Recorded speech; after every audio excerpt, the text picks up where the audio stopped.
to my kitchen. I'm Noreen, and this is my kitchen. Today we're going to do a little bit of a prep video, but honestly, have you ever had one of those experiences where you open up your produce drawer and it's like, wow, I've been crazy busy and I didn't use this produce up as quickly as I had hoped to, and some of it's looking like it's gone a little bit south or it's getting ready to, so it's time to do something with it. Don't throw that stuff away, okay? Let's go through the produce drawer and see what we have so we can make some sauteed vegetables to keep in the fridge. Then we can add them to sauces. We can add them to sandwiches. We can add them to egg dishes like frittatas or omelets. We can throw them in with some sauteed meat and make fajitas, or we can add them to quesadillas or what have you. These are going to be at the ready and they're going to be already cooked. So all you have to do is throw them in a pan with whatever else you're cooking and you're good to go. So when I looked in my produce drawer, I had almost a finished bunch of celery, a third of a good portion of celery. So I chopped that up. And I have one medium onion. Yes, I keep my onions in the refrigerator. It helps to back off on their harshness. And if you notice after you refrigerate onions, they don't make your eyes tear up as badly after they've been refrigerated. I had about a half a bag of matchstick carrots that I ran through my chopper, and I had 3 colors of bell peppers. So red bell pepper, this is 1 bell pepper, and 1 green bell pepper, and 1 yellow bell pepper. And then I reached for my garlic and I just took a big spoonful out. That's what we're going to use. And we're going to add a little salt and a little pepper, some avocado oil. We're going to saute these up, and then we're going to have them ready for whatever comes next this week. And whenever I have things in the refrigerator that I can reach for to make quick meals for Rick and I, it makes everything a little bit easier. And I know it will help you too. So let's move over to the stove and we're going to saute these vegetables in sequence from hardest to softest. All right, so let's get started. I'm just going to use my little oil bottle here and put, I don't know, a couple tablespoons of avocado oil in here. And I'm going to use my always pan today. You guys, if you haven't gotten one of these pans or a similar pan, I highly recommend them. They are really, really awesome. No sponsor here. I'm just giving you my personal opinion. We use it a lot. Also, this is Rick's favorite pan, and while I was down and out with my hip problem, he cooked a lot of things in this pan. I think he cooked everything he cooked in this pan. So I'm just going to go ahead and add my carrots and my celery here. That's what we're going to do first, because these are the 2 hardest vegetables we have from our produce store clean out. And we're just going to let these saute for a couple of minutes to get them a little bit soft, and then we're going to move on to the next vegetable. We're going to do this in stages so that we don't overcook them all, because remember, we're doing this in advance. We're going to pop these in the fridge, and then we're going to also add them to other things later that we cook. So adding vegetables that are already cooked to a cooked dish, you don't want them to disappear. You still want it to be evident that you have vegetables in here. So this is just a nice way to use up things that might otherwise end up in the garbage. And we don't want to throw food in the garbage anymore or ever. All right, these have been sauteing for about, I don't know, 3-4 minutes. And you can tell that they look a little bit different. They're getting a lot shinier. I did go ahead and put the lid on it for a few minutes just so that we could steam these down a little bit quicker. Now we're going to go ahead and add our onions. Oh, I forgot. I did add a sprinkle of salt and a sprinkle of black pepper. I'm going to do that after each addition of vegetables because you want to season in layers. Okay, so there's our onion. And just stir this in. The onion isn't going to take that long to soften. I did chop them nice and small. And I'm going to show you what I used to do that in case you don't have one. And maybe, oh, there's a giant chunk of onion. I'm going to just fish that out of there. So I'm going to salt this again. Just a little bit. And this is Malden sea salt because I filled my jar with chunky salt instead of with fine salt. And a little sprinkle of black pepper. If you want to use something else to add in here, you go right ahead. We're going to add the garlic last because it's most delicate and we don't want it to burn. And like I said, because we're going to be adding this to other dishes, we want to make sure that it's not overcooked and mushy. We just want to cook these so that they are stable to put in the refrigerator. So I'm going to put the lid on this for a few minutes and I'll be back when we add the bell peppers. All right, our onions were covered and you can see there's a little color in the bottom. I can smell a little caramelization here. It does smell really good. So now what we're going to do is we're going to add all of our bell peppers. I'm just going to turn those in here. And this video is meant to be helpful. This is meant for you to understand that you don't have to throw those veggies that look a little sad out in the trash.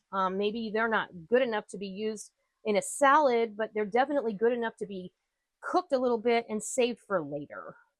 And I am not going to cook these peppers to death. I can start smelling them. So I'm going to go ahead and add the garlic.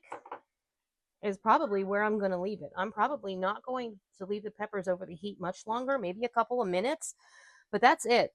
So I'm going to meet you over at the counter and we will finish up and show you what this all looks like and how I'm going to store it. Okay, guys, while the onions are sauteing in the pan, I just wanted to show you what I use a lot.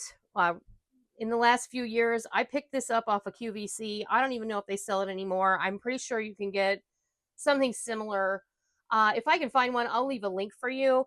But we call this the Wazinator because this is what I use to quickly chop up onions, celery for like tuna salad or chicken salad. I chop bell peppers if I'm going to do a big batch of sloppy joes. Yeah, I use it for breakfast sausage for when I make my my country gravy for biscuits and gravy. And this thing is super easy to use and I love it. It's a little ingenious thing. Mostly I use this chopping blade, which is kind of amazing and has never dulled on me. But it comes with this cup, the blade. It comes with this attachment, which I've never used, which they say you can use to make whipped cream with. It comes with this little attachment, which is like for mixing. If you're going to make like tuna salad or chicken salad, you put everything in here and use it, and a cleaning brush and an extra cup. But honestly, this thing is amazing. I bought one of these for each of my daughters for Christmas 2 years ago because it's that indispensable. It has little... They requested them. They did. Because they used to use it before they moved out. So it also has, and this might be a little bit dirty. I'll show you why, but... it has like a silicone ring on the bottom, so it stabilizes it for you. But the way you use it is you just take this middle ring, which is like, it works like a lawnmower, and you just pull it after you put your vegetables in there. Now you do have to cut your vegetables up a little beforehand, but this works really, really good. You're to roughly chop an onion and put it in there, and then just pull it between 20 and 30 times, and or to the amount that you like your vegetable chopped. Don't pull it like you're trying to start it. No, don't pull it up this way. It's easier if you hold on to it and pull downward. So pull it, like put it toward the edge of your counter or your table and then pull downward. It's a lot easier. I learned that when I had to help Rick do cooking from a sitting position. And I'm going to show you, this isn't in the best condition, but this is an old chock full of nuts coffee can. And look how perfectly that fits in there. I don't know that this fits. The whole thing fits in there just like that. And then I can just put it away. But honestly, this main one here, hopefully it'll come out. This one that I use all the time, I just set it on my counter. And I let it air dry because I don't put it in the dishwasher. I don't recommend you put it in the dishwasher. Rick puts it in there, but I don't like to do it. You're cutting vegetables. Just hit it with a little Dawn spray or dish soap and rinse it out real good. Set it off to the side, let it dry all the way. And then because it'll be right there when you're ready to use it again. So I just wanted to show you this because it is one of my favorite kitchen tools ever in my life. And it's like a handheld food processor that if you're not going to do a bunch of stuff, now you can't do big jobs with it, but this is so useful. And I just wanted to share it with you. So let's go back to the skillet and check on our onions. Okay, we're done. Our veggies are ready to go. What you're going to do is you're going to let this cool off completely before you put it in a container and then put it in the fridge. So just put the lid on it, take it off the burner, let it sit until later when it's not so hot. You probably don't need to wait for it to be room temperature. But I'm going to put it in a large deli container. This is a 4-cup deli container. I'm going to mark it with the date with a Sharpie marker. I'm going to put it in my fridge and I'm going to use it within a week. And that way, this could also be part of your meal prep. If you do meal prep, you could also freeze this. You could freeze it in portions, like if you want to put it in like quart bags, depending on how much you use in a recipe, maybe in 1 cup portions. And then you can just pop it in the freezer. It will be ready to go. And all of your veggies will be deliciously sauteed and ready to add to whatever recipe you're going to use it in.